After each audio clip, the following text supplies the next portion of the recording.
Hello and welcome to another video tutorial on understanding body language, lies, cheats and happy feet. Okay, so now I've got a cracking video from the other day about the London riots, and I'm sure you're very familiar with what happened in London and around the UK the last couple of days with the riots happening all over the United Kingdom and England. So this guy's in charge of London, if you didn't know. His name is Boris Johnson and he's the Mayor of London.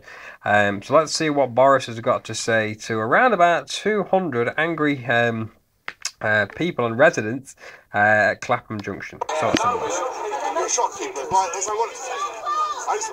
Can I just have a bit of hush, please? Okay, rightio. So the opening statement there does not fill me with confidence whatsoever. Now then, if you use my Barack Obama video I've just done as an example of how to encapsulate an audience via public speaking. Barack Obama, when he talks, you listen. But unfortunately, the moment when Boris Johnson's talking, no one is listening. We need a good level head at the moment to deal with these riots. We need somebody who is confident, and confidence comes through different channels. However, asking people to shut up and have a bit of calm at the start does not convey confidence.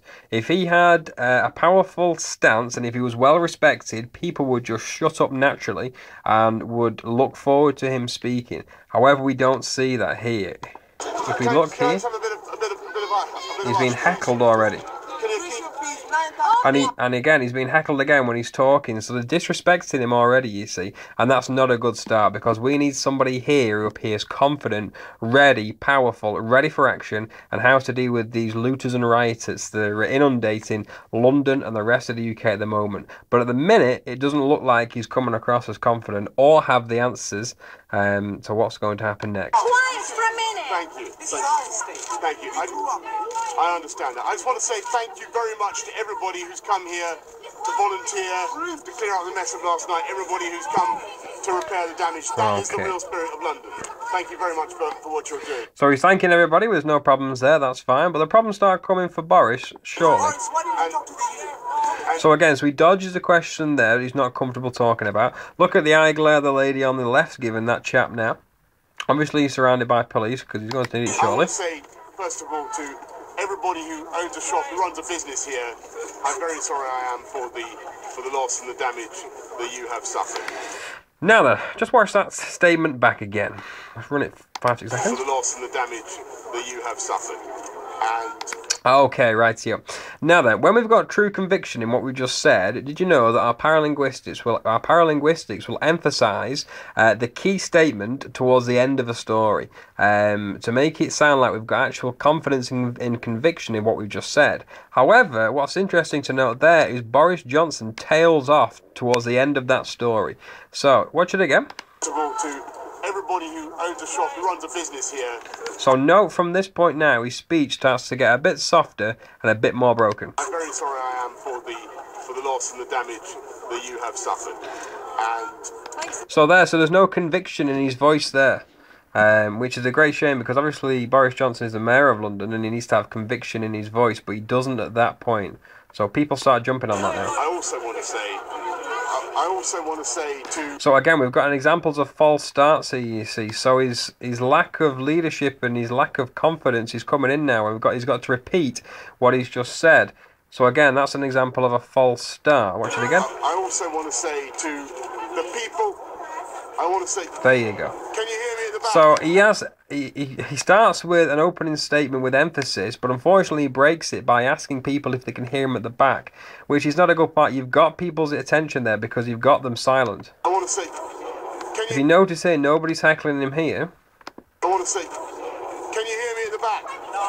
And that gives an example. That gives a time in them for people to butt in there with questions of their own. But he had the people listening then, you see. So he's just shot himself in the foot there. He got the silence he wanted, but by asking people can they hear him at the back, it gives them an opportunity to heckle. Where are you? You're over there. Yes, exactly. I also want to say to the... So again, we've got examples there of false starts where Boris isn't quite sure what he's got to say. He's got to repeat himself. I also want to say to the I also want to say to the people who've been involved in instigating these riots, those who've been robbing, again, false start again, stealing, that they will be caught, they will be apprehended, and they will face punishments. Now then, what's interesting to note here is a lack of symmetry and gestural timing between Boris Johnson's hand movements and what he's saying about punishment. Now, think about it. If you were going to say you're going to be punished, what hand movement would you make? What example would you give? You might use the finger point, I'm going to punish you. But what about Boris's hand movement here? And they will face punishments that they will bitterly regret. So let me go through that again. They will face punishments that they will bitterly regret. So he's got his palm open. Does that convey confidence, the palm open gesture? Certainly not.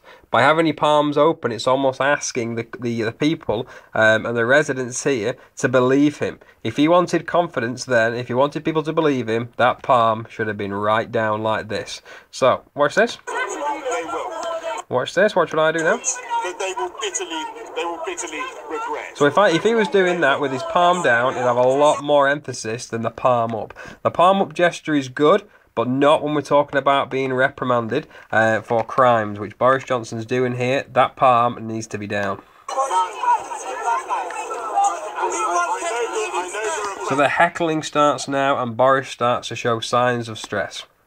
About the police response and about police numbers, and we are certainly, I understand. So he's getting heckled left, right and centre, and we said that because Boris Johnson is not appearing confident here. People are jumping all over him left, right and centre, and he's just getting heckled left, right and centre. And we are certainly going to be dealing with that. So no one's listening to him.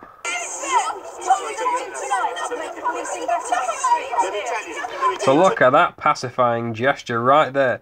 Is that the gesture you want a leader of London making after a question? Look at this head movement. Look, hand to face gesture.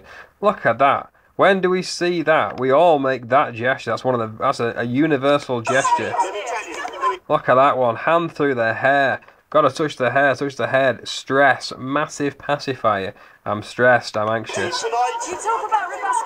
So again, he was just about to answer that lady, and then she butts in again, asking about robust policing, and Boris is struggling big time. Tonight we're going to have... So we're going to have open palm gestures. Look at those open palms. Look how he opens and reaches out to that lady. I want you to believe me. I want you to believe. But there's no conviction there. It's no good wanting to be believed. We need time for action, and Boris does not make that palm down. There you go.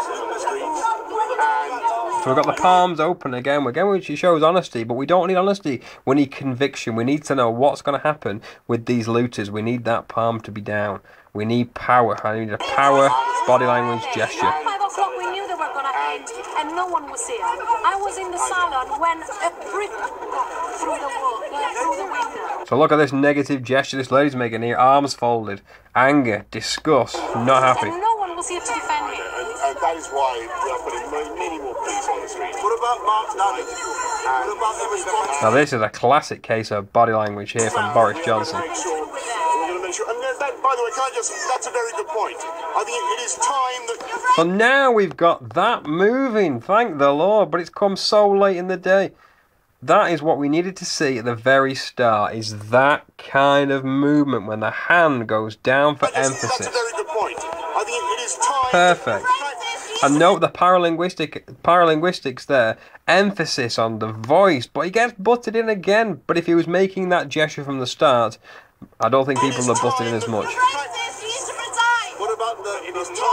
So there you go, he's getting heckled left, right and centre. Stopped hearing economic and social justifications. So here we go. So look at this. So what we've got there is we haven't got to thank you for coming out. As soon as he gets into a confrontation with that man, fight, flight or freeze response, he is off big time. Look at that anger gesture there that chap is making, and then Boris Johnson is off. Here we go, he is off. Not even a thanks for coming, not even what we're going to sort out. There was nothing mentioned there, just about more policing, which we already knew about. So Boris Johnson is off. So there we go. So just to recap there, one of the main reasons I think that Boris Johnson was heckled there is because he didn't make himself confident and powerful enough in front of 150, 200 people waiting for that interview. He didn't sound to me like he had confidence in his ability or any confidence in what he was saying. The only time he emphasised the right gesture, which is that one there, the palm down gesture, was towards the end. And that's no good. People need that from the very start. He would have encapsulated people, and he didn't give any answers away, but by using suggestive body language, sometimes that's all you need to convey that you've got confidence in what you're going to do. But sadly, Boris didn't have it there, which is understandable with the stress he's under at the moment. Anyway, so if you'd like to learn more about body language, please check out my body language page on Facebook. I'm sure you've seen it 1,000 times, but I shall show you one more. Just type in Understanding Body Language Liars, Cheats and Happy Feet into that page. I'm CJB, I'm the man behind the page in these videos. So if you have any comments or feedback, please let me know, and I shall do my best to answer all questions. So from everyone here at Body Language, take care and bye-bye for now.